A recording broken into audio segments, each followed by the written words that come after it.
आज हम बात करेंगे एक ऐसे महान राजा की कहानी की जिसने ना सिर्फ अपने वंश को बचाया बल्कि उसकी खोई हुई शान को वापस दिलाया। ये कहानी है तो हजारों साल पुरानी, पर इसकी गूंज आज भी सुनाई देती है। अच्छा, तो ये सारी कहानी हमें पता कहाँ से चलती है? ये पता चलती है पुराने जमाने के रिकॉर्ड से, जैसे कि ये शिलालेख। इन्हीं से हमें उस दौर की एक झलक मिलती है और हम इतिहास के उन पन्नों को पलट पाते हैं जो कहीं खो गए थे। तो सवाल ये उठता है कि आखिर ये सातवाहन थे कौन, और ऐसा क्या हो गया था कि उनका इतना बड़ा साम्राज्य लगभग खत्म होने की कगार पर आ गया। चलिए आज इसी ऐतिहासिक पहेली को सुलझाने की कोशिश करते हैं। तो सबसे पहले बात करते हैं खुद सातवाहनों की, जिनके बारे में सच कहूं तो बहुत कुछ आज भी एक रहस्य है। उनका शुरुआती इतिहास इतिहासकारों के लिए आज भी एक बड़ी पहेली बना हुआ है। देखिए, उनकी सामाजिक जड़ें कहाँ से थीं, इस पर भी बहस है। एक थ्योरी कहती है कि वे ब्राह्मण थे, वहीं दूसरी थ्योरी के मुताबिक वे स्थानीय नाग जनजातियों और ब्राह्मणों का एक मिला जुला रूप थे, जो उनकी कहानी को और भी दिलचस्प बना देता है। और सिर्फ यही नहीं, वो असल में थे कहाँ के, इस पर भी सब एकमत नहीं है। कुछ इतिहासकार कहते हैं कि उनका घर महाराष्ट्र में था, कुछ का मानना है कि आंध्र प्रदेश में, और कुछ तो कर्नाटक के बेल्लारी इलाके की तरफ इशारा करते हैं। मतलब इतिहास कोई बंद किताब नहीं है, ये तो एक लगातार चलने वाली खोज है। तो ये तो हुई उनके बैकग्राउंड की बात। अब आते हैं कहानी के उस मोड़ पर जब सातवाहन साम्राज्य पर एक बहुत बड़ा खतरा मंडरा रहा था। जिस राजा की हम बात करने वाले हैं, उनके आने से ठीक पहले हालात बहुत खराब थे। सातवाहन वंश का सूरज जैसे डूब रहा था। बाहर से आए हमलावरों ने उनके बड़े बड़े इलाके छीन लिए थे और वो एक एक करके अपना साम्राज्य खोते जा रहे थे। और इन हमलावरों में सबसे बड़ा खतरा कौन था? वो थे शक, जिन्हें वेस्टर्न क्षत्रप भी कहा जाता है।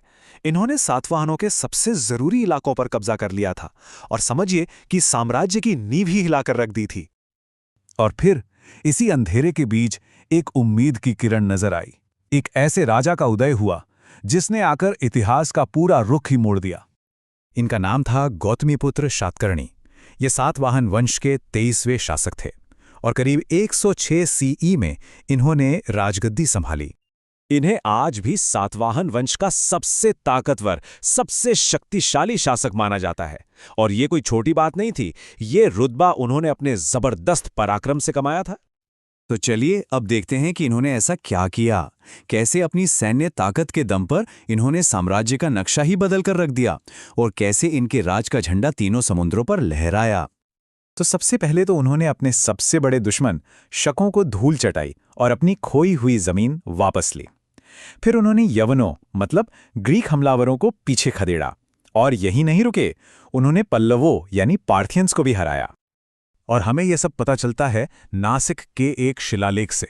इसमें लिस्ट है उन इलाकों की जो उन्होंने जीते, जैसे सौराष्ट्र, कुकुर, अनूप, उत्तरी कोंकण और तौर, पूर्वी और पश्चिमी मालवा भी। मतलब सोचिए कितना विशाल साम्राज्य रहा होगा। इतना ही नहीं, उन्हें एक बहुत ही खास टाइटल मिला था, त्रिसमुद्र तोय पीतवाहन। इसका मतलब पता है क्या है? वो राजा जिसके घोड़ों ने 3 समुद्रों का पानी पिया हो। जाहिर है, ये दिखाता है कि उनका साम्राज्य अरब सागर से लेकर बंगाल की खाड़ी और हिंद महासागर तक फैला था। लेकिन कहानी सिर्फ लड़ाइयों और जीतों की नहीं है। अब जरा उनके व्यक्तित्व और उनकी विरासत पर भी नजर डालते हैं कि वो एक इंसान और राजा के तौर पर कैसे थे। तो क्या वो सिर्फ एक महान योद्धा थे, एक कॉन्करर, या फिर उनकी शख्सियत में और भी कई पहलू थे? यहीं पर एक बहुत ही दिलचस्प और हैरान करने वाली बात सामने आती है। वो शायद पहले भारतीय राजा थे जिन्होंने अपने नाम के आगे अपनी मां का नाम लगाया। उस जमाने के हिसाब से ये एक बहुत ही बड़ी और असाधारण बात थी।